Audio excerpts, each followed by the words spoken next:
Mana sudah lama nggak ke Palembang, udah nyobain pempek belum? Belum, terakhir aku ke Palembang mungkin 5 tahun lalu kali. Nggak Jadinya, usah takut jadi cabi ya dok ya, ada cell booster shape tadi kata dokter oke, Resti.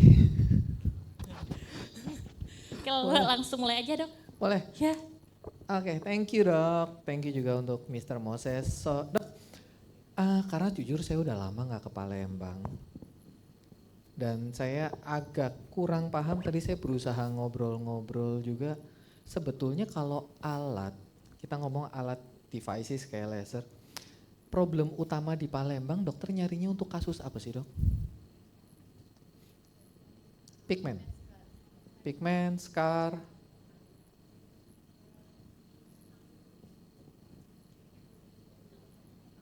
Wrinkle nggak suka main suntik-suntikan aja dong? Pasien masih agak takut disuntik atau nggak suka sama botok? Soalnya gini, kalau yang namanya wrinkle, aku akan ngomong terang-terangan aja. Wrinkle di upper face hampir nggak bisa diobatin selain toksin. Karena kalau dokter menjanjikan devices, contoh kayak Laviang, terus nanti misalnya dokter punya HIFU, dokter punya yang versi lebih mahal lagi yang namanya Ultera, terus dokter juga punya Thermage, terus ada yang versi barunya namanya Softwave. Keriput di upper face juga nggak akan hilang. Takutnya nanti kalau dokter ngejanjiin untuk skin tightening, terus dokter ngejanjiinnya bisa untuk ngilangin keriput di upper face, aku akan bilang enggak.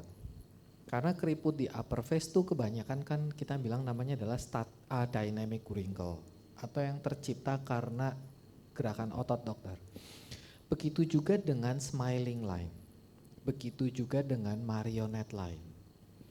Banyak orang salah persepsi yang kita bilang di sini smiling line, di sini marionette line, terus dokter berharap pakai laser, dokter mau punya HIFU dan kawan-kawan, 2 garis ini dokter bisa ilangin, enggak. 2 garis ini itu dokter mau facelift aja belum tentu hilang. Jadi apalagi kalau dokter berharap dengan yang namanya energy based device. Semua energy based device ini atau injeksi yang dokter lakukan, kita ngomong selalu urusannya adalah neokolagenesis atau pembentukan kolagen. Nah, paradigma kolagen di sini yang keliru sama sekali. Kolagen tidak pernah bertanggung jawab terhadap lifting. Jadi kalau dokter bilang, oke, kita bentuk kolagennya, nanti lift. Bentuk kolagennya lift. Enggak. Kalau dokter tanya, kolagen tuh apa? Dokter bayangin adalah kayak karet. Kalau karet masih baru, dokter tarik dia molor, dokter balikin lagi dia langsung balik. That's kolagen. Tapi seiring usia, kolagen kita hancur. Kehilangan yang namanya elastisitas. Akibatnya apa? Kulit dokter kalau ditarik tuh molor. Kayak anjing bulldog, pipinya molor. Tapi bukan berarti 100% sagging. Karena sagging atau nanti yang dokter mau treat dengan namanya lifting itu faktornya banyak. Kulit dokter itu adalah penggantung terakhir jaringan. Terakhir kita bilang. Jadi sebelum lifting, apa yang bikin ngedrop? Yang bikin dokter pipinya turun. Orang kan selalu ngeluhnya pengen lifting di pipi kan. Yang bikin pipi dokter turun tuh pertama lemak. Lemak tuh paling berat. Yang bikin sagging atau yang bikin melorot juga adalah otot, bukan kulit. Contoh paling gampang, dokter ngelihat kalau dokter punya pasien bule, orang bule, dokter ngelihat di internet aja lah muka artis Hollywood atau muka orang Caucasian. Menurut dokter jumlah kolagen kulit Caucasian sama orang Asia tuh banyak mana? jauh banyak orang Asia, jauh lebih kuat orang Asia. Tapi dokter lihat smiling line dan marionetnya parahan mana? Parahan Asia. Jadi ada korelasinya kolagen sama marionet sama smiling line, gak ada. Yang bikin dokter shaking adalah lemak dan otot. Kalau ototnya dokter bisa balikin, itulah fungsinya facelift.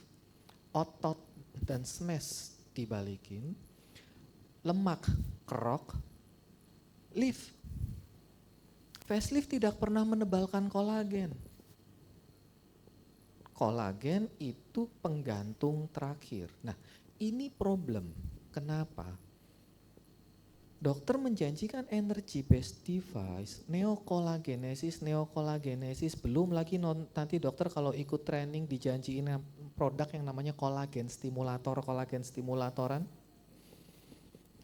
Terus dokter harapannya lift, sampai tahun kebo juga nggak lifting, cuman kualitas kulitnya membaik. Warna kulitnya bagus, tekstur kulitnya bagus, kulitnya kelihatan lebih sehat, betul. Begitu juga kalau laser dokter ulang. Neokolagenesis, pembentukan jaringan fibroblast, ketebalan kulit, jadi keriput halus hilang. Betul. Tapi nggak ada urusannya sama liftingan ya. Ini yang aku harus batasin dulu. Karena nanti kalau enggak, dok gue udah laser berkali-kali, smiling line gue masih dalam. Aku udah laser berkali-kali, aku udah ke tempat dokter Almond sekalipun, ini marionnya tetap keluar. Karena problemnya bukan di kulit, problemnya di tempat lain. Nah ini yang aku mau batasin adalah ekspektasi dokter. Betul, aku banyak pakai Laviang, nggak tahu sih sebenarnya bacanya Lavian atau Laviang. Pertama-pertama aku disuruh ngomongnya Laviang soalnya. Adalah salah satunya untuk skin tightening. Yang sering saya pakai di klinik, skin tightening, bukan skin lifting.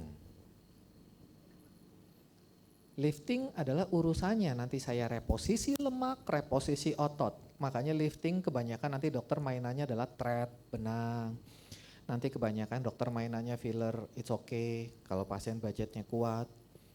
Silakan. Tapi ini skin tightening.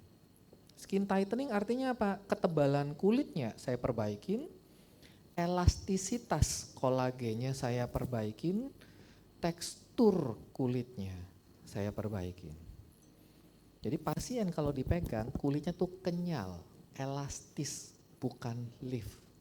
Jadi itu dua hal yang berbeda ya dok, jangan mispersepsi. Nah, boleh next, mekanisme kerjanya. Terus ada yang bilang juga, dok katanya thulium bisa untuk pigmentasi. Bisa, tapi mekanisme kerjanya berbeda. Jadi ini yang dokter harus aware mekanisme kerjanya. Nah, terus kalau ngomongin mekanisme kerja, kita harus tahu dulu panjang gelombang thulium itu di 1927. Jadi udah dipateni nama thulium adalah panjang gelombangnya 1927. Erbium glass di 1500-an. Erbium yak di 2980. Terus itu bedanya ngefeknya di mana? Kenapa saya harus ngapalin panjang gelombang? Repot amat. Boleh di next sampai ada gambar grafik. Oke, thank you. Nah, ini yang harus dokter ingat, dokter lihat, dokter cari sebelum dokter belanja laser yang mahal, yang MM-an. Karena jangan sampai nanti dokter udah belanja laser harganya MM-an, dokter ternyata habis dipakai kok ekspektasinya nggak seperti yang dijanjiin para sales. Karena kenapa? Kalau dokter ngelihat foto before after yang saya tunjukin, yang sales tunjukin, yang sosial media tunjukin, itu adalah hasil yang terbaik-terbaiknya doang.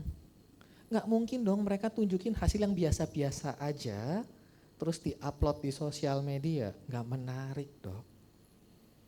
Jadi yang saya tunjukin, kayak contoh kalau pas saya lagi ngomongin soal filler ya, before after ceplek, ceplek.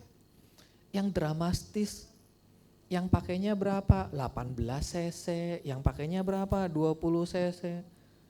Lah terus kalau ditanya kenyataannya, seberapa banyak pasien yang sekali treatment sanggup 18-20 cc? Setahun paling 1-2 orang. Tapi kan biar kesannya jago, biar kesannya bagus. Ya pasti dong. Coba kalau pas saya lagi ngomong saya tunjukin filler before after 1 cc. Dokter kalau ngelihat sambil pelan-pelan, bedanya di mana sih? Bedanya mana? Sama dok, mau dokter yang ngerjain saya yang ngerjain juga hasilnya begitu. Begitu juga dengan laser. Nah, cara baca grafik ini gimana? Grafik yang bagian bawah sini, ini adalah tadi yang kita bilang panjang gelombang lasernya. Yang tadi kita bilang Laviang ada di 1927 atau mendekati yang namanya 2000. Dokter di sini rata-rata punya laser endiak nggak? Key switch endiak? Punya. Dokter pakai banyak kan untuk pigmentasi, tato, bla bla bla. Angkanya di 1000 di sini. Nah terus bacanya gimana? Dokter lihat di angka sebelahnya. Gak apa-apa, saya nggak pakai. Itu yang kita bilang namanya adalah absorption rate. Absorption rate itu apa? Tingkat sensitivitas laser itu. Nah, sensitif terhadap apa? Terhadap kromofor. Kromofornya apa? Ada 4 kromofor di kulit dokter. Kromofor artinya adalah benda atau target yang nanti dihancurkan oleh laser dokter. Itulah kromofor. Yang pertama yang sering dokter main nanti adalah melanin atau warna kulit. Kan dokter berharap tadi banyak yang ngomong pigmentasi. Dokter berharap laser dokter tembakin melaninnya pecah. Itu kromofor target. Terus ada laser yang targetnya hemoglobin atau warna merah. Jadi kalau pasien dokter punya teleangiektasis, pasien dokter post inflamasi eritema, bekas jerawat, bentol-bentol merah. Pasien kulit dokter sensitif, kena matahari dikit merah, spider vein banyak. Dokter cari laser yang sensitif terhadap hemoglobin. Ada yang namanya kromofor deoksihemoglobin. Itu adalah laser yang sensitif terhadap warna merah agak kebiruan atau vena. Jadi kalau dokter mau ngilangin urat-urat atau varises dokter yang hijau-hijau, dokter nanti akan pakai laser itu. Ada kromofor yang keempat namanya adalah water, H2O, atau air yang warnanya biru itu di gambar. Artinya apa? Laser ini saat ditembak, laser ini ngejar air.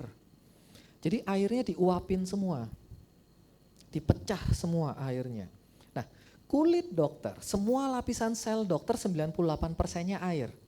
Mulai dari kulit paling superficial which is keratin, sampai lapisan dalam, sampai otot dan lemak dokter juga isinya air. Makanya semua laser yang mengejar air itu akan nembak mulai dari lapisan keratin, airnya dibakar. Air di keratin dibakar artinya apa? Keratinnya bolong. Dokter tembak lagi, lapisan dermisnya kebakar, artinya apa? Bolong. Itulah laser CO2, itulah laser erbium. Dokter lihat CO2 kan 10.600, cuman ngejarnya air doang. Erbium 3.000, air 2940. Nah, inilah tingkat sensitifnya. Jadi makin mendekati angka 2000 artinya laser itu makin sensitif terhadap kromofor. Means apa? Makin sensitif artinya saat laser aku keluarin dengan energi kecil aja, ceplek, kromofor dokter pecah. Karena dia sangat sensitif. Contoh kayak kulit dokter sangat sensitif terhadap bahan alergi. Misalnya dokter alergi sama yang namanya protein telur. Dokter alerginya parah, dokter makan protein dikit langsung bengkak. Gak perlu banyak. Tapi kalau orang tidak terlalu alergi, dia butuh jumlah banyak baru kumat alerginya. Begitu juga laser. Makin sensitif, laser itu makin ke atas, artinya energi yang saya pakai nggak perlu tinggi-tinggi. Saya hanya perlu ngasih energi rendah, ngefek. Energi yang rendah enaknya apa? Makin tinggi energi yang dokter kasih, artinya makin banyak panas yang nanti dokter ciptakan di kulit. Karena energi makin tinggi, heat otomatis ikut naik. Nggak ada yang namanya energi makin tinggi, heat rendah tuh nggak ada. Nah, sekarang heat punya problem. Problem dengan heat adalah hiperpigmentasi pasca inflamasi atau yang kita bilang namanya adalah HPI. Jadi kalau dokter nembak laser powernya ketinggian, panasnya banyak, makin hitam kulit dokter. Makanya ada beberapa pasien yang habis dokter tembak endiak contohnya, dokter powernya ketinggian, fleknya bukannya makin hilang sementara tuh 3 minggu 4 minggu awal, ih bagus ya dok mengkilat glowing, bulan depannya kok makin hitam. Itu yang kita bilang namanya adalah rebound HPI. Nanti dokter ngerasa, makin hitam, tembak lagi makin kenceng supaya lebih cepat hilang, HPI-nya makin parah lagi. Nah itu yang sering nanti terjadi, makanya banyak dokter sekarang nyari laser sebetulnya yang makin sensitif supaya apa? Saya nggak perlu pakai energi tinggi-tinggi. Itu konsep awalnya. Nah, kalau dokter tanya, dok, menurut dokter jadi, laser yang paling sensitif terhadap melanin tuh laser yang panjang gelombangnya di angka berapa, dok? Menurut grafik ini. Laser yang paling sensitif terhadap melanin. Melanin yang warna angkanya ini, yang hitam ini ya dok, kromofor melanin ini. Menurut dokter puncaknya ada di mana? Puncaknya di 500-an, betul. Nih. Puncak melanin. Tapi pertanyaan saya mah gampang. Kenapa kalau dokter ngerjain pasien pigmentasi, nggak ada yang pakai laser 532? Kenapa dokter pakainya 1064?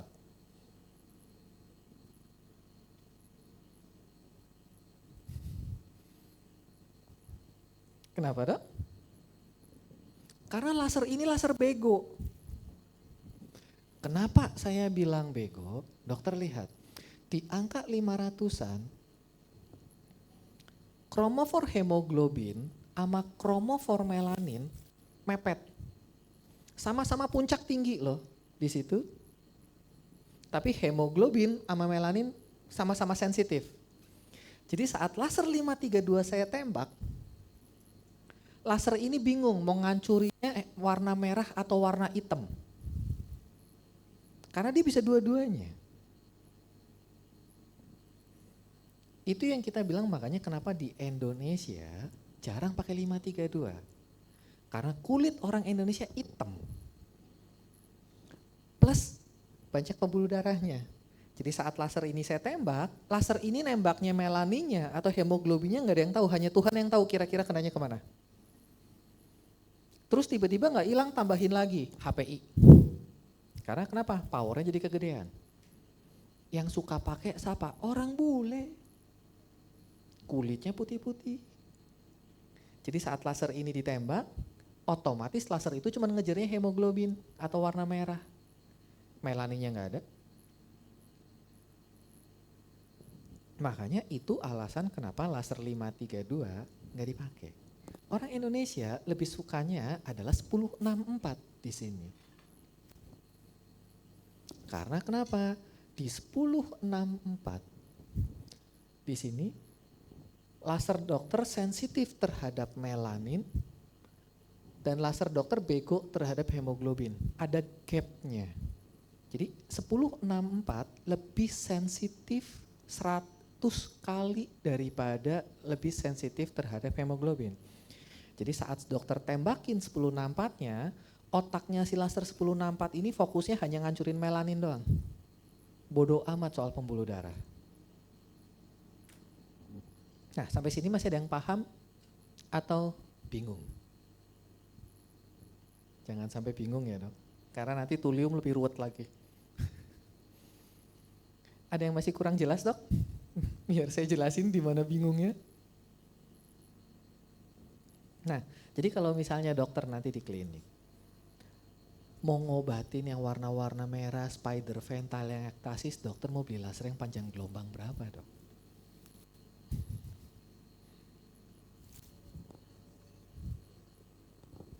Makanya nanti ada orang bilang 655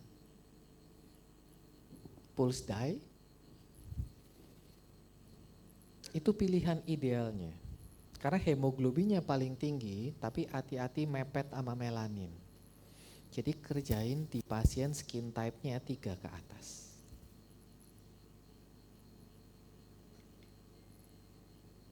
Karena kenapa? Lasernya mepet hemoglobin dan melanin. Mau lebih aman lagi, dokter boleh pakai 532 karena dari melanin sama hemoglobin ada sedikit gapnya. Nah, thulium di sini dia sensitif terhadap air. Tapi kalau dokter tanya, kalau dokter kritis, dok, mendingan erbium enggak dok? Erbium itu 1000 kali lebih sensitif terhadap air dibandingkan thulium. Makanya kalau dokter tanya, saya punya enggak erbium yak di klinik? Punya. Itu adalah laser yang sangat sensitif terhadap air. Terus kalau dokter tanya, kenapa saya tetap pilih, maksudnya saya beli thulium juga walaupun saya punya erbium di klinik. Boleh next? Nah, jawabannya ada di sini. Ini adalah seberapa jauh laser dokter bisa penetrasi ke dalam kulit. Mengikuti teori hanya sampai di 1064 laser endiak dokter, makin besar panjang gelombangnya, artinya penetrasi laser dokter bisa makin dalam. Kalau dokter tetap kekeh, dok saya punya pasien skin type 1, 2, 3.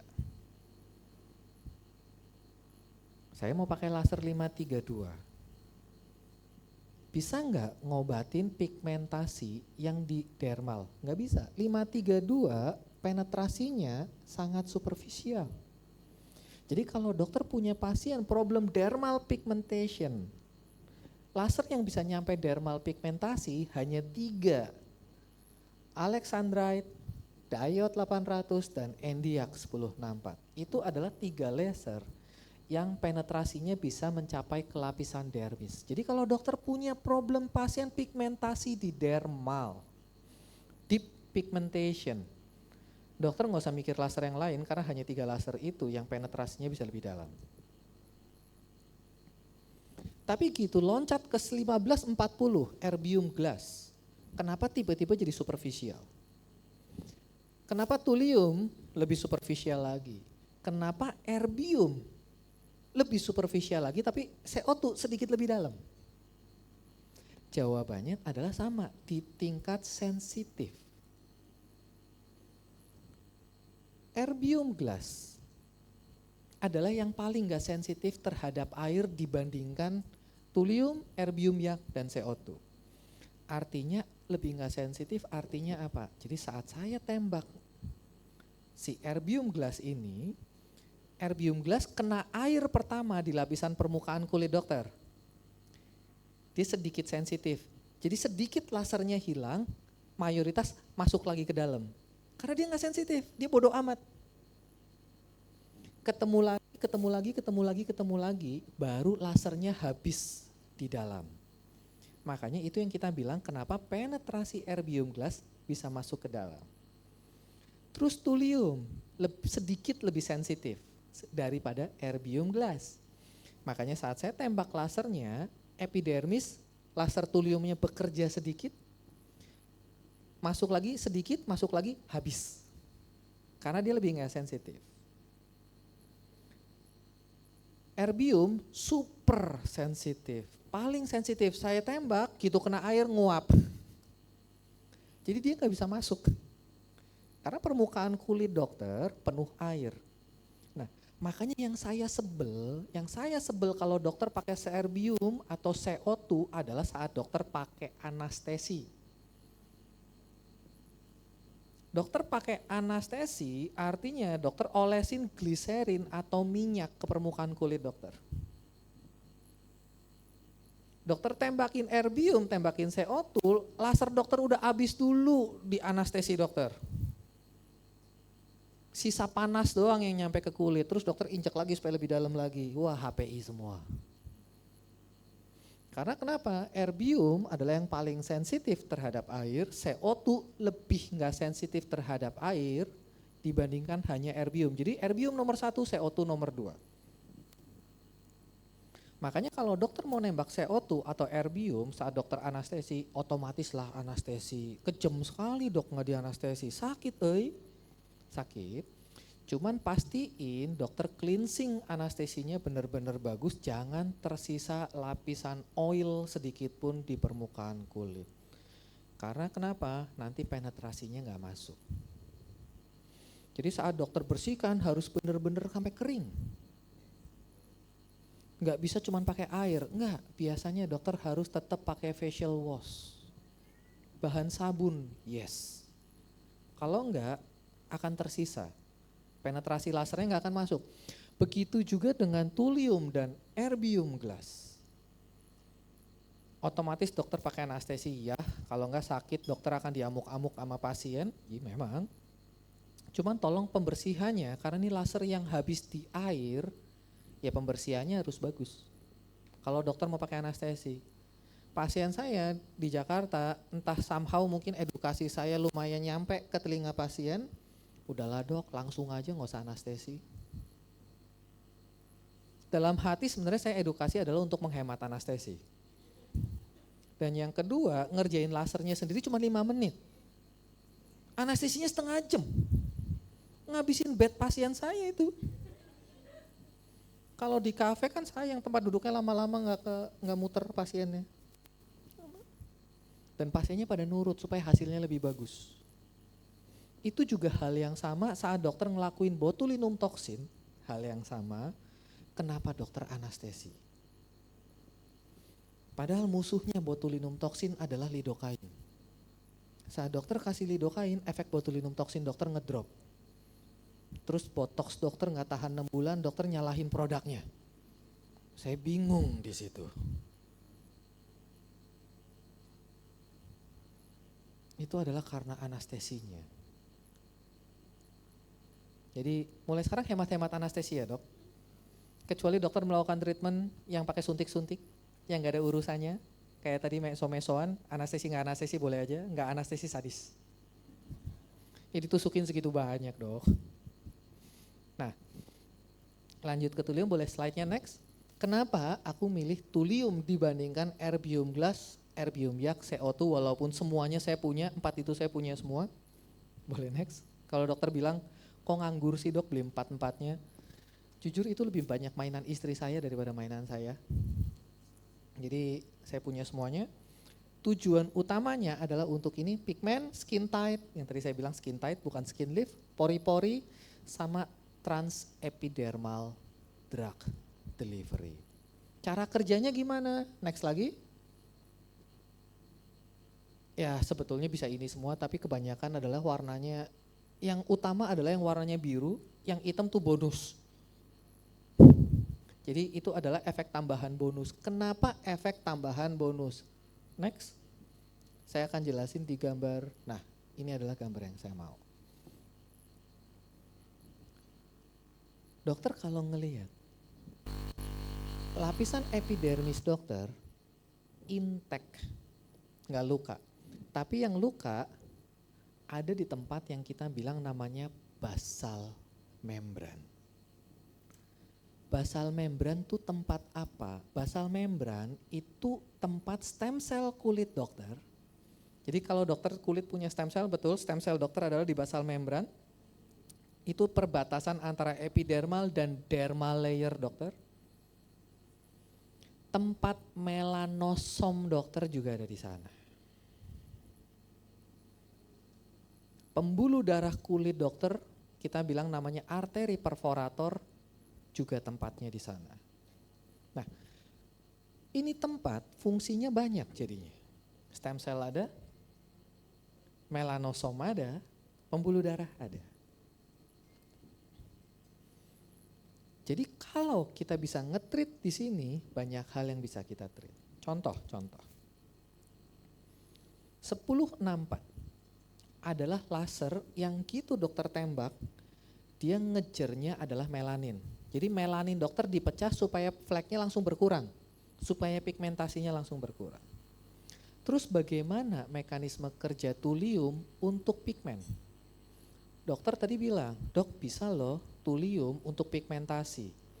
Cara kerjanya adalah thulium menghancurkan pabrik warna kulitnya. Bukan warna kulit yang udah tercipta, tapi pabriknya yang dihancurkan. Supaya kenapa? Saat pabrik ini dihancurkan, gak ada lagi yang bisa mengeluarkan melanin sebelum melanosom dokter diperbaiki dalam waktu 2 hingga 3 minggu. Konsepnya di sana. Terus ngilanginnya gimana? Turnover kulit, kalau dokter contoh pakai retinoic acid dan kawan-kawan, kalau dokter masih ingat proses melanogenesis, melanin diciptakan di dalam melanosom, kemudian oleh dendritik diarahkan ke lapisan epidermis dokter ke atas, baru kulitnya menjadi coklat. Makanya kalau dokter pakai retinoic acid atau retin A, kulit dokter kelupasin, lama-lama warna kulit dokter makin bagus. Karena kenapa? Pigmen yang tadi udah dibuang ke epidermis, exfoliated, kekelupas. Nah, tapi gitu pasiennya berhenti krim lagi, hitam lagi. Karena kenapa? Pabriknya si melanosom dokter nggak apa-apain. Nah, laser ini tujuannya adalah supaya setelah dokter exfoliating, nggak ada lagi yang nyiptain pigmen dokter. Makanya lama-lama pigmentasi dokter berkurang. Terus kalau dokter tanya, berapa kali dok? Rata-rata 3-4 kali dokter akan melihat warna kulitnya even, rata. Karena kalau dokter ngelakuin 3-4 kali, asumsinya adalah semua basal membrannya udah dokter treat dengan rata, warna kulitnya nanti jadi even, rata. Nah ini yang orang Korea bilangnya adalah BB laser, kayak orang pakai BB cream warna kulitnya rata, matte, nggak bergelombang. Karena kenapa? Setelah 3-4 bulan turnover kulit terjadi dengan banyak, pabrik melanin dokter hilang rata, warna kulitnya jadi rata, even.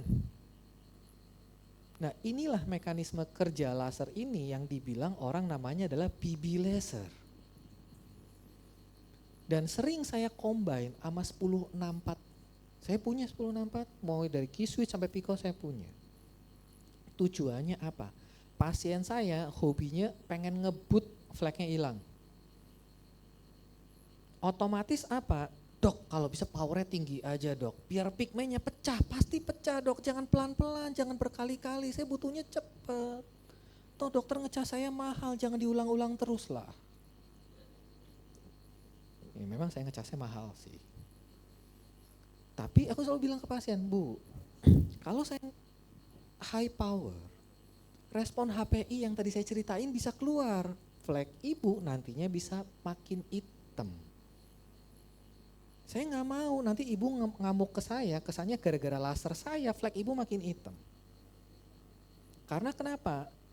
Yang namanya 1064, entah dia mau Pico, entah dia mau K-Switch, dia tidak pernah menghancurkan basal membran. Jadi pabrik melanosom dokter tetap aktif.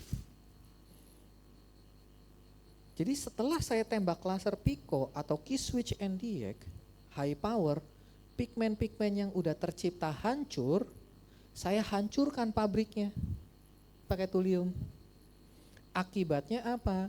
Tidak ada chance untuk rebound. Karena kenapa? Mau inflamasi sekalipun, si basal membran yang penuh sama melanosom itu ikut hancur. Jadi respon kulit untuk ngeluarin pigmen hilang. Makanya sekarang aku banyak combine. Kalau pasien hasilnya pengen cepet, putih, warnanya nggak belang, nggak ada ribon HPI, saya combine dua-duanya.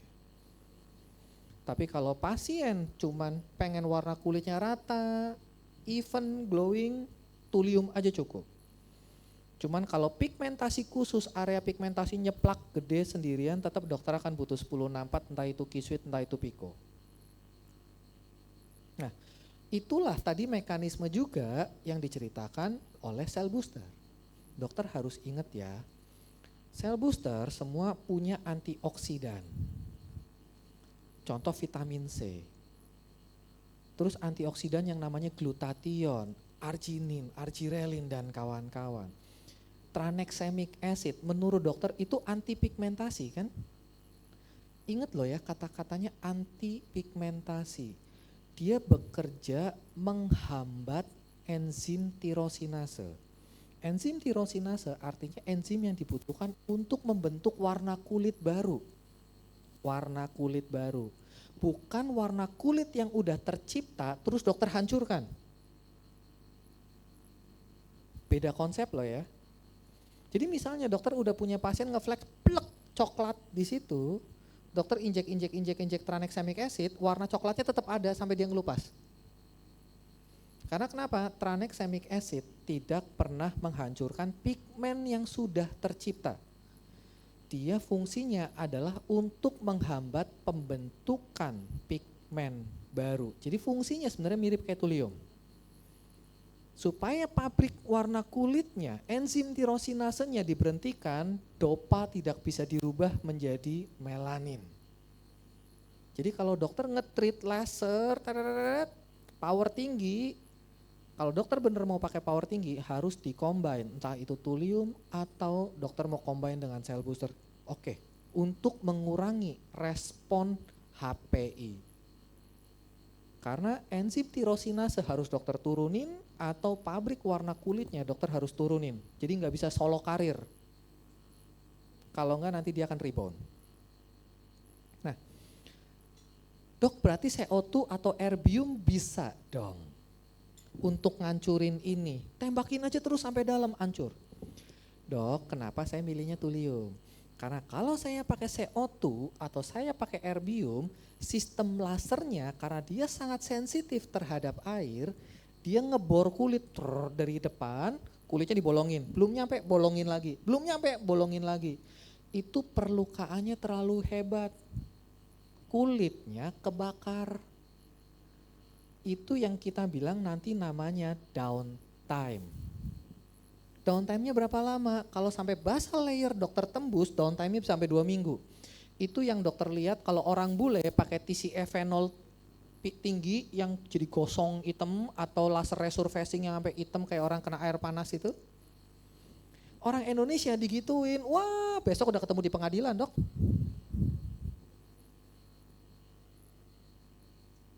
Makanya saya nggak mungkin pakai teknik seperti itu. Itulah kenapa saya beli erbium, tujuan saya cuma untuk itu sebetulnya.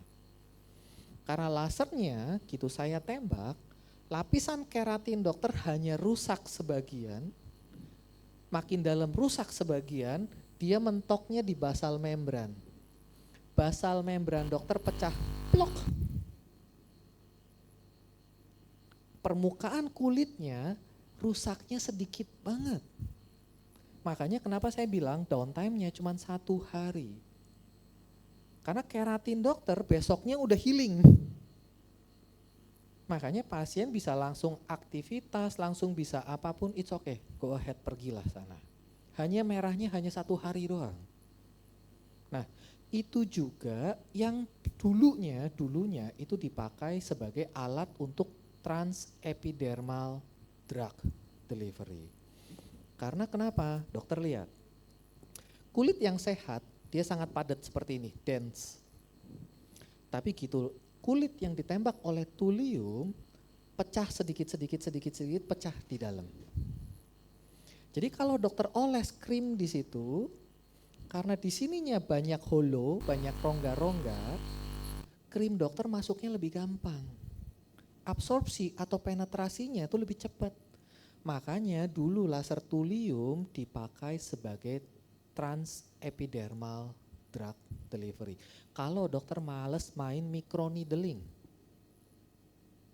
Jadi penetrasinya sama microneedling udah pernah di-compare, itu bahkan thulium bisa menghantarkan obat jauh lebih cepat, jauh lebih dalam daripada dokter microneedle.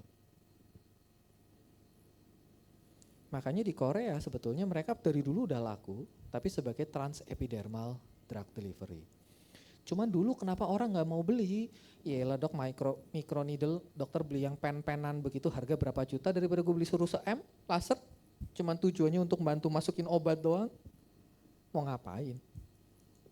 Karena dulu orang jualannya cuman buat itu, orang malas beli. Tapi kalau saya tujuannya dulu untuk menghancurkan basal membran. Boleh next? Nah, inilah konsepnya tapi dalam versi animasi. Basal membran dokter isinya melanin, gitu saya tembak basal membrannya pecah.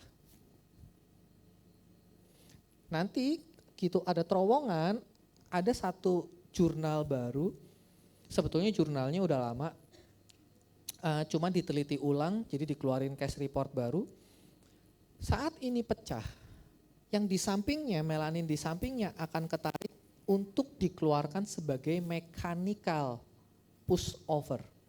Jadi contoh-contoh adalah kalau dokter nembak laser tato, pakai fraksional, dokter tembak, terus dokter tutup pakai silika sheet, tintanya sisa yang samping-sampingnya ketarik semua keluar. Jadi dokter ngilangin tato nggak harus cuma pakai laser 1064, dokter pakai fraksional CO2 atau fraksional erbium, sampai sedikit tintanya kelihatan, terus dokter tutup pakai silikon sheet. Nanti dalam waktu seminggu, sebagian dari tintanya akan ketarik keluar. Itulah yang namanya mechanical push over. Jadi ngedorong dari dalam karena penyembuhan, tinta atau melanin kedorong semuanya keluar. Nah itu juga yang mempercepat problem pigmentasi dokter bisa cepat selesai. Itu ada di jurnal yang baru. Next. Nah kalau di compare sama CO2 sama erbium, tadi sebetulnya saya udah ceritain, saya nggak mau luka begini. Saya nggak mau permukaan atasnya luka. Bedanya di situ doang. Karena pasien saya habis laser besoknya pengennya tetap bisa make up. Banyakan orang kerja, sosialita, so artis padahal nggak terlalu artis. Jadi dok tetap saya pengennya make up, saya pengen tetap cetar, saya ada kumpul-kumpul. Itulah enaknya laser ini. Next, sebetulnya topik teorinya udah selesai sih. Ada yang mau ditanyain? Tinggal masuk ke next sampai before after foto. Kalau terus dokter tanya, stop di situ. Skin tightening-nya dapat dari mana? Gitu saya tembak sampai ke basal membran, kolagen dokter itu sebetulnya ada di lapisan dermis. Kolagen dokter tuh paling banyak jaringan fibroblast dokter di lapisan dermis loh. Nah, gitu rusaknya di basal membran yang rusak ini akan mengeluarkan sedikit panas ke lapisan dermis. Nah, panas yang nembus ke lapisan dermis itulah nanti yang menyebabkan neokolagenesis atau pembentukan fibroblast baru, dan karena basal membran dokter ada lapisan stem cell yang rusak, stem cell dokter akan proliferasi menebalkan kulit. Jadi kulit yang tumbuh akan jauh lebih tebal daripada kulit aslinya. Itu yang kita bilang adalah efek skin tightening yang nanti dokter bisa dapatkan dari 1927. Makanya kalau banyak dibilang dipakai pigmentasi saya bisa dapat skin tight, dapat pori-pori, acne scar, itu bonus. Nah, contoh untuk pigmentasi salah satunya adalah ini.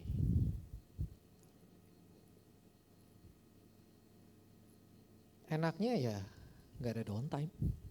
Tembak merah besok normal. Terus kalau dokter tanya, dok, di tempat dokter Almond pasien disuruh ngulang berapa lama sekali sih? Saya suruh bahkan tiap 2 minggu. Supaya alatnya balik modalnya cepat. Kalau dokter tanya, idealnya 3 minggu. Karena kenapa? Turnover atau perbaikan kulit itu rata-rata butuh waktu 3 minggu. Jadi kalau dokter mau nyuruh pasien, literatur idealnya 3 minggu sampai 4 minggu. Saya ngejar break even.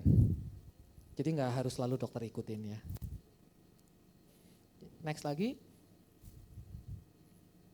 Ini juga untuk pigmentasi. Jadi kalau dokter tanya, saya banyak pakai untuk pigmentasi dan sekarang saya jujur aja banyak pakai pigmentasi selalu saya combine. Jadi antara K-Switch NDX atau Pico NDX terus saya timpa sama Thulium. Jadi powernya saya bisa naik tanpa saya takut untuk respon HPI. Karena kenapa? Klinik saya bukan klinik yang suka mainan krim. Jadi karena sebelah klinik saya tempelan tembok SPKK dan kawan-kawan. Jadi sepanjangan 400 meter tuh klinik ada 40. Jadi saya ngapain mau mainan krim? Krim banyak yang udah main. Jadi saya banyakkan mainan alat. Next lagi. Ini yang ekstrim. Ini ekstrim kenapa? Ini adalah korban Pico. Pico, pertama pasien datang dengan keluhan pigmen dermal melasma, ditembak membaik, terus dokternya sangat cinta sama pasiennya, dokternya bonusin, yuk kita agresif dikit, biar hilangnya lebih cepat. Tembak, ih bagus, bulan depan makin hitam. Datang lagi, yuk naikin lagi biar cepat hilang, makin hitam. Sampai tahap tertentu, karena power yang dia pakai, power Pico-nya terlalu tinggi, pigmennya mati permanen. Jadi hipopigmentasi. Makanya dokter ngelihat ada bintil-bintil putihnya.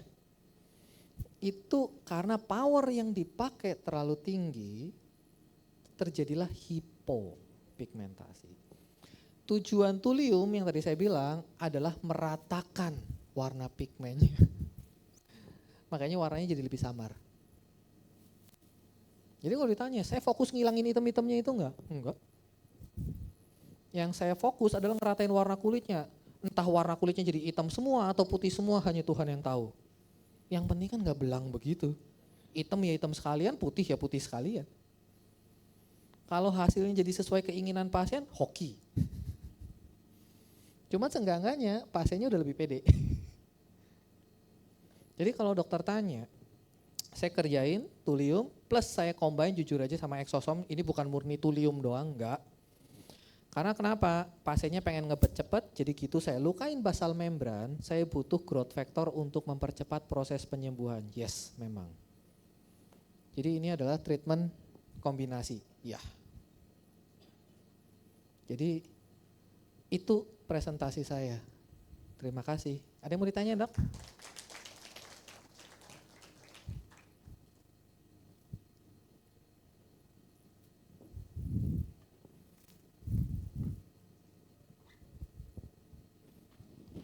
Ada yang masih bingung? Terima kasih Dokter Almond, presentasinya boleh tepuk tangan teman-teman sekalian. Luar biasa Dok, semuanya dokter yang dengerin presentasi nyatet, aku kayak lagi kuliah, nyatet, ada yang video, semuanya pada pegang kertas sama pulpen buat nyatet ilmu yang didapat. Dok, kalau ada yang bingung mau laser apapun tanya aja boleh. It's okay, saya nggak ada masalah. Cuman paling saya dimalahin Mr. Moses doang. Karena kan temanya hari ini Thulium. Ya aku nih Dok mau nanya Dok. Tadi kan dokter dari tadi ngomongin kombinasi pasien tuh NDX dengan Thulium. Itu dokter ngerjainnya di Sesi hari yang sama, apa dulu Dok? Kalau dokter tanya gini, saya selalu NDX dulu. Karena NDX saat saya tembak, yang rusak hanya pigmen yang udah terbentuk. Jadi inflamasinya dikit lah bahasanya. Jadi pasien itu nggak terlalu sakit, baru saya tembak yang berasa. Tapi kalau dokter tembak Thulium dulu, Thulium bolongan di bawah kulit dokter sebetulnya ukurannya lumayan gede, 200 mikron. Jadi kulit dokter tuh sensitif dan agak sedikit kerasa panas. Jadi kalau dokter tembak Thulium dulu, baru dokter Pico atau NDX atau Piconya jadi tidak nyaman sama sekali. Jadi alasan kenyamanan aja. Terus dok, satu lagi dok, kalau misalnya kan dokter kombinasi nih antara endiak sama thulium, itu energi endiak yang dokter kerjakan sama nggak seperti dokter ngerjain single treatment hanya endiak aja? Apa dokter Biasanya turunin? kalau kombinasi gitu aku endiaknya malah sedikit lebih tinggi. Karena saat kombinasi aku mau lebih agresif sih tujuannya. Oke. Kalau kombinasi terus malah diturunin, ya ngapain dikombinasi? Oke, bisa kita mulai aja dok.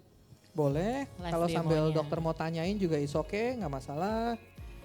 Nanti sambil Q&A ya dok ya, mungkin kalau misalnya ada dokter yang ingin bertanya saat sesi live demo bisa angkat tangan, nanti dokter Almond sembari live demo sambil ngejelasin.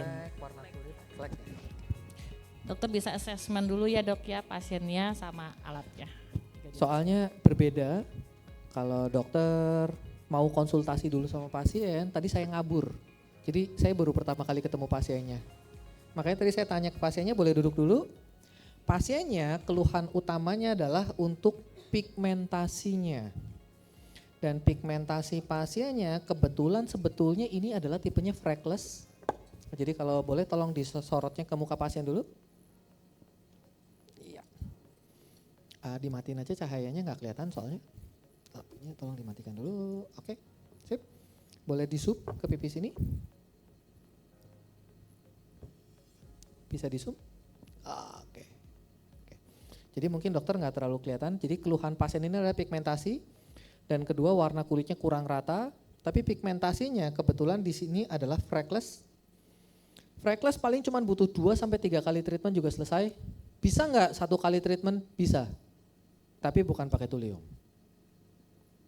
Jadi kalau dokter misalnya pakai peeling TCA yang lumayan deep, mid to deep peel, freckles bisa langsung hilang, cuman mid to deep peel biasanya ada downtime yang pasien nanti mungkin nggak akan suka, pasiennya burn, kulitnya kekelupas dan kawan-kawan, which is mungkin pasien nggak suka. Terus ada beberapa dokter yang pakai laser 532 yang tadi saya bilang karena dia superficial, pigmentasi superficial. Dokter lihat pipinya di sini juga sedikit eritema, sedikit kemerahan, mungkin di kamera nggak terlalu kelihatan, lasernya tiba-tiba jadi bego. Karena nggak ngerti mau ngejar warna hitam atau ngejar warna merah, tiba-tiba lukanya jadi kegedean, jadi bintil-bintilnya gede, lukanya kebesaran juga mungkin belum tentu pasien ini nyaman. Pakai IPL pasien ini jujur aja saya nggak saran karena IPL lebih bego lagi. Bukan berarti IPL nggak kepake loh ya, karena panjang gelombang IPL tuh itu light bukan laser, mulai dari 400 sampai 1200 itu dikumpulin semua jadi satu namanya IPL. Makanya dia lebih bego karena 4-4-nya dikejar. Jadi kalau gitu kita tembak begini, entah warna kulitnya, entah hemoglobinnya, entah deoksihemoglobinnya, hajar aja semua. Nah jadi di pasien ini bagi saya, karena dia saya masukin ke skin type 4 bagi saya nggak aman. Jadi kalau pasien seperti ini, dia mau bertahap, mau 3-4 kali, pigmentasinya hilang, pakai thulium aja enak. Karena nanti pasti bisa bersih, tapi nggak ada downtime, besok pasien udah normal. Cuman hari ini kulitnya rasanya panas ya. Boleh Sandera. Kalau boleh ngadep ke monitor sininya.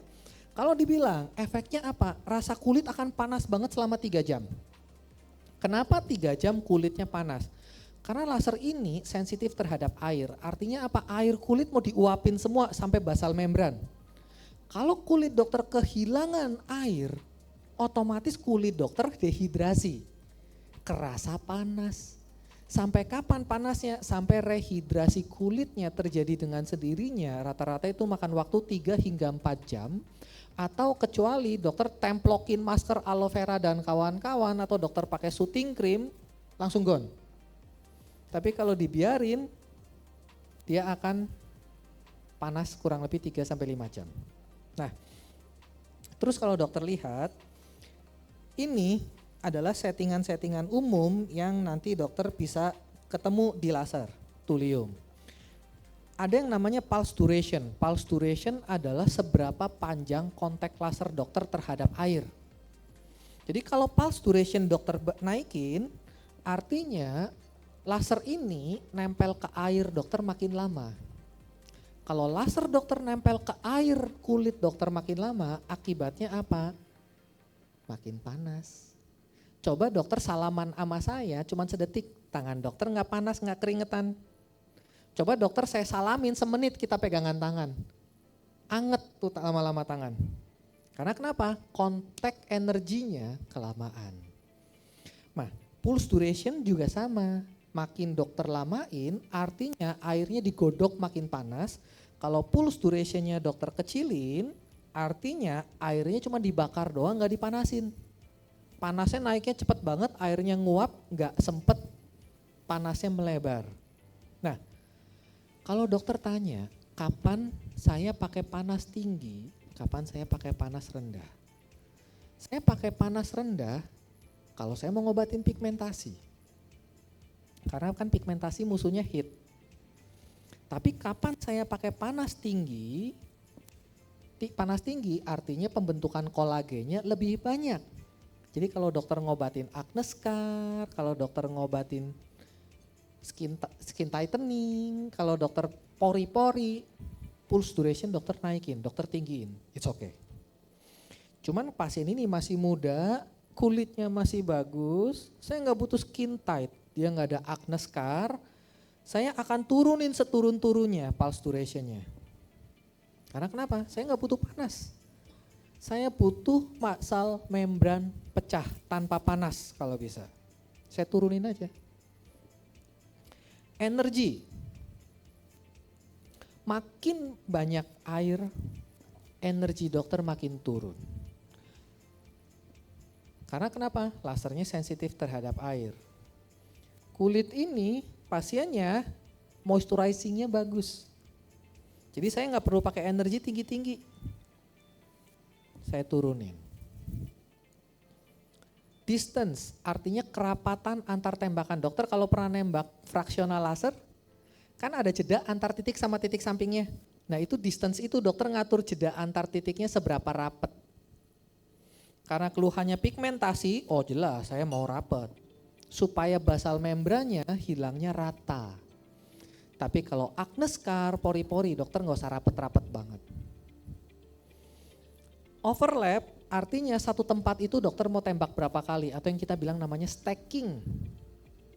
Jadi kalau dokter mau agresif, pasien ini saya mau agresifin karena saya ketemu pasien ini cuma sekali ini, belum tentu saya ketemu lagi. Saya nggak tahu balik ke Palembangnya kapan lagi.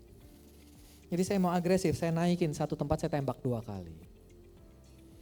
Jadi ini cara dokter nyeting lasernya. Nanti biasanya akan lebih detail kalau dokter beli.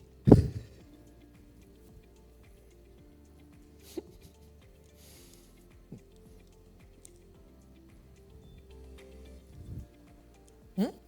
0,2. Merem aja ya. Kalau dokter tanya, dok laser thulium ini laser yang harus pakai kacamata atau enggak? Enggak. Karena laser ini sensitif di air dan kebetulan kornea dokter, kornea mata dokter di depannya dilapisin oleh air. Jadi sebelum laser ini menembus, laser ini udah hilang duluan. Karena penuh sama air bola mata dokter. Jadi sebetulnya aman, tapi tetap ya dok lege artis pakai kacamata. Lebih aman. Jadi kalau untuk ini pasien merem aja ya. Terlalu silau, nggak kelihatan. Oke. Tangan saya nutupin nggak? Malah nggak kelihatan. Lampunya boleh dijauhin aja, jangan terlalu dekat. Oke, yes. Oke. Jadi kalau dokter tanya, cara ngerjainnya begini, saya mulai ya, jangan kaget. Karena rasanya jujur aja agak ngeselin. Dokter lihat bintik-bintik itu kayak scanner. Dokter gerakan tangannya boleh cepat boleh enggak. Kalau saya segini, jadi supaya satu tempat itu saya enggak tembak-tembak lagi. Terus endpointnya gimana?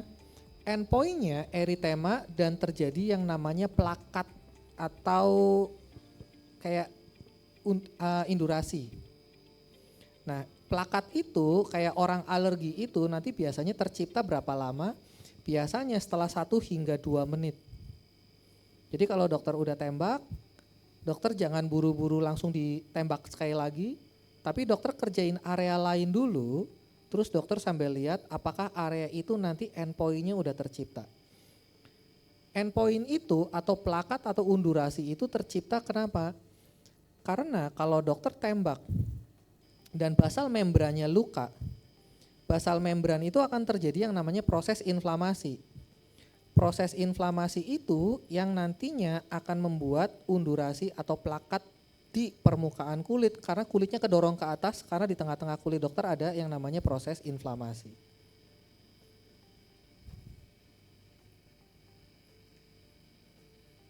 Wah, model hari ini pasiennya pada anteng-anteng semua loh.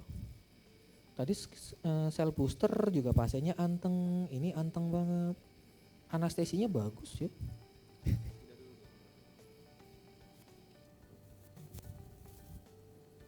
Gimana rasanya? Nyebelin ya?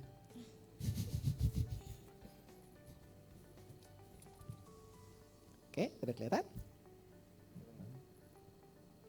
Ya, oke. Jadi saya tangan kiri aja. Nengok sana dikit. Oke, thank you. Mulai ya.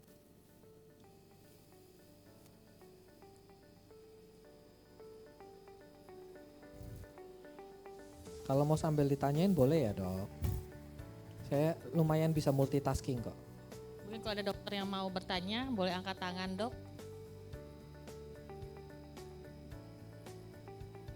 Ini pasiennya sakit nggak dok? Dokter kalau ada yang mau coba, saya tembakin tangannya dikit. Jadi dokter tahu rasanya kurang lebih gimana. Mungkin ada dokter yang mau coba dok? Nggak ada bekas kok dok. Jadi kalau dokter takut, nanti tangannya jadi luka dan kawan-kawan. Aman, it's okay.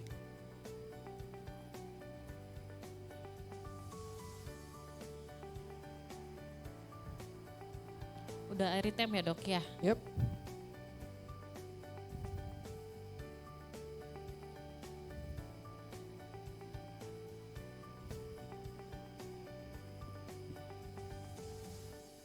Dok, kalau misalnya ada pretreatment sebelum kita ngerjain laser ini nggak sih dok? Pertama aku cuman bilang standar basic krim malam dan kawan-kawan terutama yang mengandung bahan tretinoin dan hidroquinone harus stop dulu 1-2 hari sebelumnya, ideal 3 hari, betul. Kedua, pasien datang jangan dalam kondisi inflamatori atau lagi sunburn, otomatis iya karena akan jadi lebih sakit. Pantangannya cuma itu doang dok. Nah, udah selesai sebetulnya. Jadi kalau dokter lihat di sini pipinya masih mulus, belum tercipta urtikaria, undurasi atau plakat. Tapi daerah sini kulitnya mulai jadi kayak agak beruntus sedikit. Nggak tahu di kamera kelihatan atau enggak. Kelihatan nggak sih dok? Nah itu endpointnya artinya itu udah cukup. Jadi endpoint cuma nyari itu doang. Jadi kalau sudah tercipta seperti itu artinya sudah dan selesai. Jadi kalau dokter tanya 5 menit treatmentnya memang.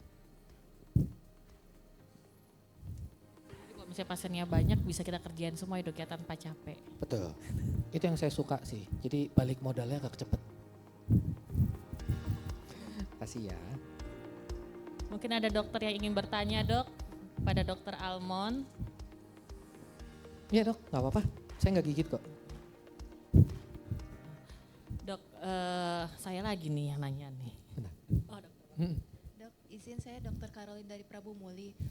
Untuk penanganan, bertanya dok tentang penanganan pasien karena di daerah saya jujur banyaknya yang okronosis, jadi hitam, biru, telangiektasis sama hipopigmentasi kutata.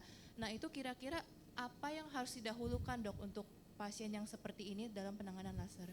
Nah, okronosis itu salah satu hal yang paling susah. Karena okronosis itu kan timbunan, istilah kata timbunan hidroquinone yang lama, dan ukuran partikel melanin itu sangat besar sehingga tubuh kita susah terima, susah absorpsi. Jadi kalau dokter tanya untuk penanganan okronosis itu nggak ada yang namanya bisa single treatment, enggak.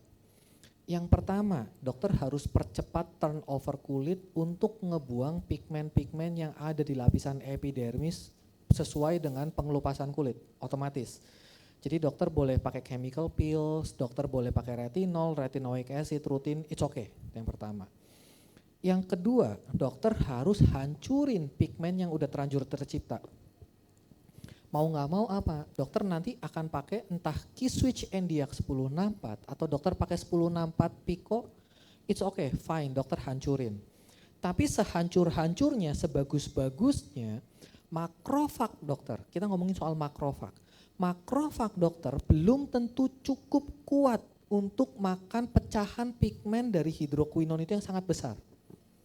Terus untuk mastiinnya gimana? Dokter harus memberikan sesuatu yang bisa menaikkan respon makrofag di kulit dokter, supaya makrofag ini istilah katanya terboosting untuk mau makan pecahan hidroquinon ini.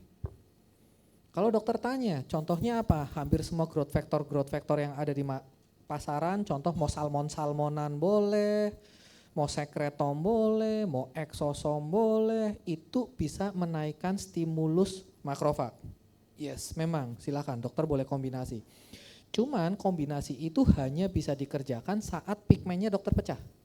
Jadi bukan dijeda. Kan kadang ada orang ngejeda habis ini, bulan ini laser, bulan depannya injek, nggak guna. Bareng. Yang ketiga yang dokter bisa lakuin, sekarang saya combine sama thulium adalah untuk mencegah melanin baru keluar. Karena kenapa? Biasanya kalau kita nge-treat agresif seperti itu, krim kenceng, peeling kenceng, laser kenceng, injek kenceng, takutnya hiperpigmentasi post-inflamasi keluar. Makanya saya tetap sekarang saya combine, tujuannya supaya nggak rebound. Nanti orang bilang pikirnya nggak selesai-selesai, sebetulnya itu rebound, bukan okronosisnya tapi reboundnya. Jadi ya itu semua harus dijalanin dok. Bisa nggak dengan satu? Bisa, tapi lama, tahunan banget. Kalau empat-empatnya itu dokter jalanin rata-rata setahun selesai dok. Tetap aja setahun.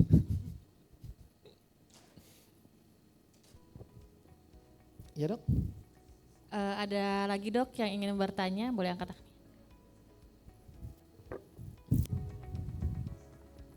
Dok, saya Dr. Mary dari Palembang. Tadi dijelaskan target dari laser thulium itu di membran basalis berarti ya, dok ya.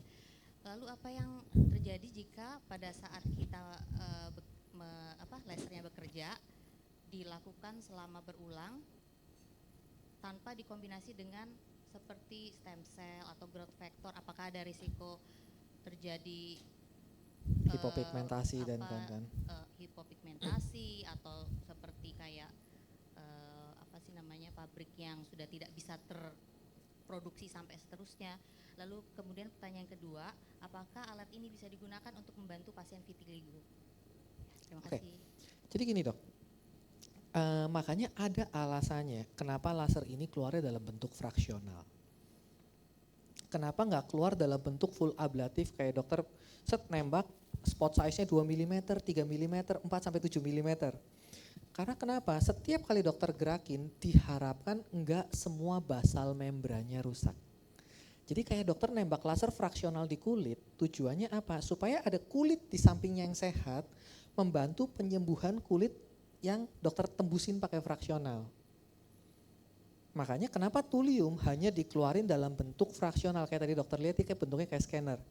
Tujuannya stem cell dari basal membran yang ada di sampingnya, dia yang ngebantu penyembuhan basal membran yang udah dokter rusak itu.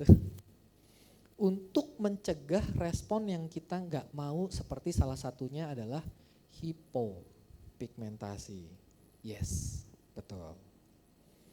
Tapi kalau dibilang, dok ini bisa nggak untuk mengobati pasien hipopigmentasi? Saya pakai. Tapi hanya yang tadi untuk menyamarkan warna kulit, bukan untuk menumbuhkan warna kulit baru di tempat yang udah hipo. Karena untuk numbuhin di tempat yang orang yang udah hipo, contoh saya punya pasien anak kecil, dia vitiligo unstable, belum masuk fase stable. Saya pakai adalah hanya untuk transepidermal drug delivery. Transepidermal drug delivery-nya apa? Dokter punya vitamin B kompleks. Vitamin B kompleks itu berperanan terhadap proses melanogenesis. Dia membantu proses pembentukan dopaquinon. Itu vitamin B kompleks. Nah, tapi masalahnya vitamin B12 topikal ini itu termasuk vitamin yang susah banget penetrasinya ke dalam kulit. Karena partikel ukuran molekulnya di atas 200 kilodalton. Jadi kita di kulit ada yang mengenal namanya barrier 200 kilodalton. Dia nggak bisa penetrasi. Nah makanya saya pakai thulium hanya untuk ngebantu transepidermal drug delivery. Yes, memang. Bisa nggak dokter pakai sel booster yang mengandung vitamin B kompleks untuk ngebantu ngobatin vitiligonya? Boleh, tapi dokter hanya injeknya di tempat-tempat yang mostly putih. Tapi apakah laser ini bisa memperbaiki atau bisa menjamin pigmennya keluar? Enggak. Karena dia tugasnya ngerusak basal membran. Memang. Jadi enggak untuk ngobatin vitiligo, tapi untuk menyamarkan warna kulitnya. Yes. Terus kalau dokter tanya, di tempat saya untuk ngobatin vitiligo jadinya pakai apa? Micrograph. Saya ambil pigmen dari kulit belakang leher, saya ambil 3 spot pigmen. Saya punya alat, tujuannya adalah untuk mecah sel progenitor, namanya sel progenitor itu dipecah. Jadi pigmen stem cell warna kulitnya saya kumpulin, saya injek lagi di tempat yang putih-putih itu. Jadi kalau dokter tanya mainan di tempat saya banyak ya? Banyak. Itu banyak saya pakai untuk ngobatin vitiligo, hipopigmentasi, iya.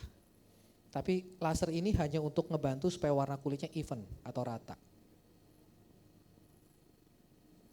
Mungkin ada yang bertanya lagi, Dok?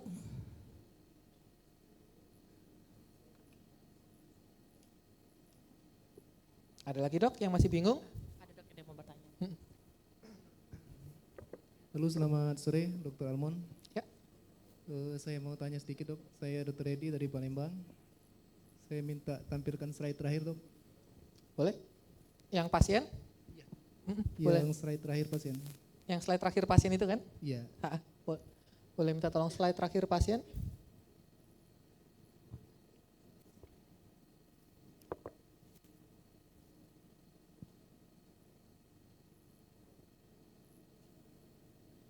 Satu lagi setelah ini. Satu.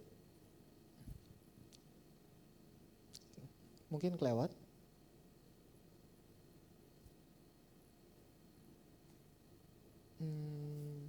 Mundur, kelewat.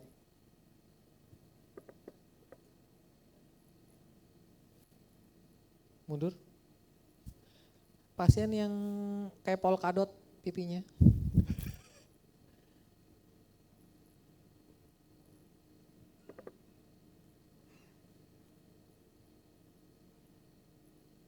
Mundur.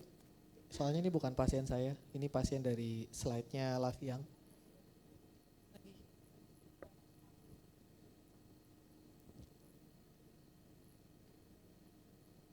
Ya, stop. Thank you. Ya, Dok. Ini menarik ini dok bagi saya. Yang ingin saya tanyakan seperti penanya sebelumnya itu memperjelas saja. Kalau kita perhatikan ini yang kiri dan yang kanan ini kan, yang kiri kan sudah okronosis dok ya. Betul. Yang sebelah kanan sepertinya sudah samar, bahkan kalau saya di sini tidak kelihatan lagi. Nah tadi kombinasi antara apa tadi? Laser thulium, mostly sama exosom. Sama exosom. Nah itu yang ingin saya tanyakan dok, ini sesuatu hal yang menarik. Kira-kira kalau memang ini benar ininya okronosisnya berkurang, nah apa yang terjadi dengan kasus ini? Maksudnya, kejadian secara fisiologinya? Iya, itu Oke. dok. Terima kasih banyak. Jadi sama dok, sebetulnya kasus ini ada orang bilang ini karena okronosis dan kawan-kawan. Cuman kalau saya anamnesa dari pasien ini tidak pernah pakai krim dokter. Dan nggak tahu jujur atau enggak ya, kita bilang. Dan pasien ini juga ngomongnya adalah nggak pernah beli krim online. Dia datang ke suatu klinik di Jakarta yang dibilang hanya terkenal dengan lasernya. Jadi sekali treatment dikerjain laser 3 jenis laser sekaligus. Dan harus dikerjain tiap hari selama 2 minggu. Ada protokol seperti itu ada, betul. Jadi awal bagus, setelah tiap hari selama 2 minggu pasien bagus, pasien mulai dijeda tiap 2 minggu ngerjain. Tapi setelah beberapa lama mulai timbul makin hitam dan menurut pasien dan dokternya powernya pelan-pelan mulai dinaikin. Jadi kalau menurut kronologisnya, jujur waktu pertama kali saya ketemu juga saya sempat menduga ini adalah okronosis. Cuman warna keabu-abuannya sama sekali nggak ada, mengkilat keabu-abuan di permukaan juga nggak ada. Saya hanya mendiagnosa ini sebagai hipo dan hiperpigmentasi pasca inflamasi. Jadi kalau dokter tanya, mekanisme secara fisiologi yang terjadi di pasien ini, dokter ngelihat bintik-bintik putihnya masih ada. Tapi jauh lebih samar. Jadi hipopigmentasinya masih ada. Hipopigmentasinya enggak semuanya solving. Karena itu yang saya bilang, saya enggak tahu apakah melanosomnya bisa balik kalau udah terlanjur sampai hipopigmentasi. Yang saya bisa lakukan adalah saya pecah melanin yang udah terbentuk, saya cegah jangan sampai ada melanin baru yang terbentuk, terutama di daerah-daerah yang sudah hiperpigmentasi. Makanya thulium saya tiap 2 minggu, yes. Dan untuk mastiin pigmen ini terserap, saya pilih exosom. Kalau dokter tanya kenapa nggak dipilih salmon, karena saya ngerjainnya tiap 2 minggu, dok. Habis thulium, kalau dokter nanti tanya ke pasien tadi, itu rasanya nyelekit, panas, nggak nyaman. Saya akan bilang iya, kecuali dokter langsung kompres dengan masker. Tapi kalau dokter injek lagi dengan yang namanya PN atau PDRN, itu pudes banget makin. Makanya kalau dokter tanya kenapa di pasien ini saya pilih exosom, adalah karena tingkat kenyamanannya. That's all. Tapi kalau ditanya saya butuh exosom atau PN dan kawan-kawan untuk apa? Untuk regeneratif. Karena takutnya pasien ini ada bekas inflamasi hebat di dalam dan respon penyembuhan inflamasinya nggak terlalu bagus. Makanya saya butuh semua yang namanya growth factor entah natural atau unnatural, tujuannya hanya untuk mempercepat proses wound healing dan yang kedua mempertinggi yang namanya jumlah makrofag supaya untuk menjadi melanovag.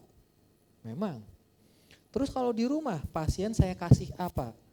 Pasien ini hanya saya kasih serum vitamin C dan moisturizer. Karena saya juga awalnya ada ketakutan hidroquinone. Makanya kalau dokter tanya, saya hanya memberikan vitamin C dan moisturizer karena laser ini menghabiskan air di kulit. Saya ngasih moisturizer tujuannya hanya untuk kenyamanan dan supaya kulitnya nggak iritatif dan nggak sensitif. Saya kasih vitamin C untuk menjaga enzim tirosinase nggak aktif. Dan saya punya satu topikal, namanya adalah Vitiskin kalau dokter tanya. Itu dari kata-katanya Vitiskin adalah untuk mengobati vitiligo, isinya adalah vitamin B kompleks. Saya kasih ke pasien dalam bentuk pakainya pakai cotton bud, hanya ditotolin di tempat yang hipopigmen. Jangan disebar rata.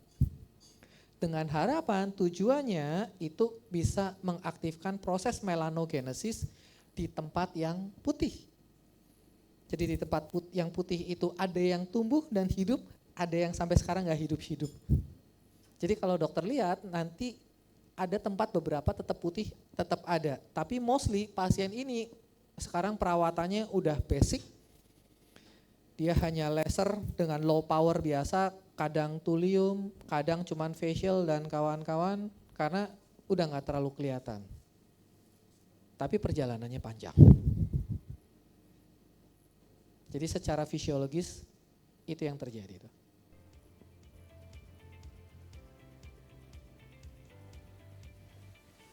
Menarik sekali sih dok kasus ini ya dok ya. Ini berapa lama dok sampai afternya seperti itu dok? Dari Januari. Itu berarti dari Januari per 2 minggu ya dok ya. Terus kan tadi dokter bilang dokter aplikasikan exosom. Exosomnya hanya dioles aja atau dokter injeksikan? Saya makhluk injeksi. Langsung injeksi. Saya makhluk injeksi jadi walaupun dibilang dok kan thulium mempercepat transepidermal drug delivery. Di kasus ini saya tidak butuh mempercepat, saya butuhnya adalah masuk. Jadi saya injek. Oke, mungkin ada yang ingin bertanya lagi dok? Oke. Dok, satu lagi dok saya ingin bertanya. Kalau misalnya thulium kan tadi dokter bilang untuk drug delivery. Apakah dokter di klinik dokter selalu after thulium dokter selalu aplikasikan serum? Kalau ditanya, Ada perbedaannya nggak dok? Aplikasiin sama enggak? nah saya belum seiseng itu ngecek ya. Kalau dokter tanya after thulium selalu saya pakai adalah growth factor topikal. Itu banyak banget merek growth factor topikal, oligopeptide dan kawan-kawan itu semua silakan dokter pakai. Karena kenapa? Ya namanya juga thulium itu mempercepat transepidermal drug delivery, jadi nggak ada salahnya saya olesin topical growth factor.